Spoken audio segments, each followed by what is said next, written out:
Pessoal, beleza? Hoje vamos fazer aqui mais um autovlog.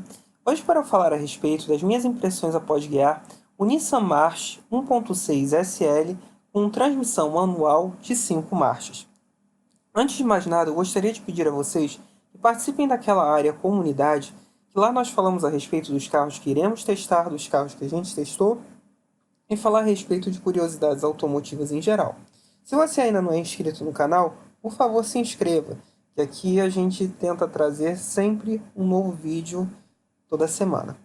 Bom, vamos nos concentrar aqui no Nissan March, né? O Nissan March chegou aqui no Brasil em 2011, naquele boom, né, dos importados com dólar muito baixo, né?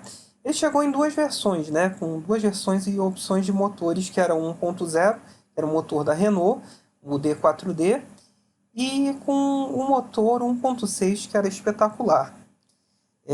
O tempo foi passando, ele vinha do México, ele teve as versões S, SL, teve SV e também teve a SR.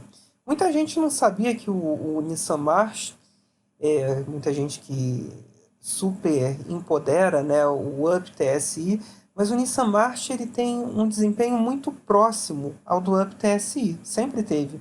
Isso num tempo que a discrepância de desempenho era ainda maior. Imagina em 2011 um hatchback compacto fazer 0 a 100 em 9 segundos, era espetacular. É um motor muito girador esse 1.6, né?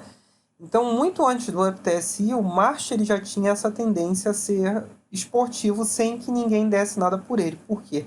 Ele tem todo um apelo por conta do motor, porque é um motor grande para o tamanho do carro, principalmente que é um carro muito leve, com uma questão do torque muito bem definida, principalmente por conta do comando CVVT-S, né? Que ele tem a variação nas válvulas de admissão escape, né? Então isso melhorava muito o desempenho do carro na época e fazia o carro correr pra caramba. E ainda por cima ser econômico. Em 2014 chegou o facelift aqui no Brasil e ele começou a ser produzido em Resende, no Rio de Janeiro. Ganhou alguns acessórios específicos, como central multimídia que ele nunca tinha tido anteriormente, o ar-condicionado digital, deixou de ter aquele painel que parecia a cara do Baby, da família Dinossauros. Sim, muita gente achava isso, né, por conta do formato das saídas do ar-condicionado central e onde ficavam os botões da ventilação do carro. Então ele ganhou algum refino e começou a ser fabricado aqui no Brasil. Primeiro ele foi fabricado com um motor 1.0 16 válvulas da Renault D4D, depois ele ganhou o 1.0 de 3 cilindros da Nissan. E também o mesmo 1.6 de anteriormente. Bom, esse SL que eu testei, ele tem a central multimídia que é bastante interessante. Ele tem uma câmera de ré que é uma definição muito boa, tá? Diga-se de passagem. Em termos de direção, ele mantém a direção bastante leve, ela é elétrica, né? O câmbio ele tem engates precisos. Só que a primeira marcha ela faz um ruído um pouco curioso, né? Parece como se você estivesse engatando a marcha ré na hora que ele vai sair com o carro, né? Mas nada que tire a sua concentração ao dirigir ou que incomode muito. A posição de dirigir é um pouquinho mais elevada do que o comum, tá? Poderia ter uma posição um pouquinho mais baixa para você se sentir num centro de gravidade mais baixo e se sentir mais estável no carro. As rodas são grandes, né? A versão SL ela tem essa definição melhor do que as outras versões, né? Principalmente por conta da estabilidade a mais. O March ele acaba sofrendo um pouco em velocidades mais altas por ser muito alto e ter o entre-eixos curto, ele balança muito. E em curvas ele não é muito bom porque ele tem uma calibração da suspensão que tende a maciez ao invés de esportividade. Então isso é uma questão a se ter um cuidado, mesmo ele andando bastante como ele anda. E ele também não tem controle de tração e estabilidade, o que é algo que piora muito essa questão. Em termos de dirigibilidade, ele é muito gostoso em velocidades normais, dentro da cidade, porque ele tem bastante torque. Então você trabalha ele com as marchas bem altas, né? Você praticamente não muda de marchas. E isso auxiliado a um câmbio, ele é um pouco curto, ele poderia ser bem mais longo para o carro. Por exemplo, a caixa CVT cai muito bem ao March, e nós vamos falar disso em outro vídeo, aí mais para frente.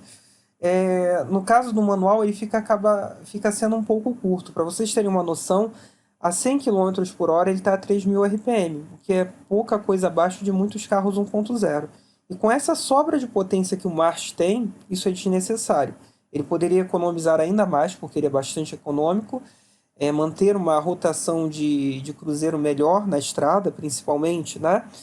E ter um aproveitamento melhor do motor em geral. Para vocês terem a noção, a 120 km por hora ele está a 3.600 RPM, que é praticamente quase o pico de torque dele, né? Porque ele ainda é um motor aspirado. Então, se você der uma acelerada forte com ele em quinta marcha, ele vai empurrar muito bem, tá? Ele não vai precisar que você reduza de marcha, porque o câmbio é curto e ele tem muita força também ao mesmo tempo, né? É uma mistura das duas coisas.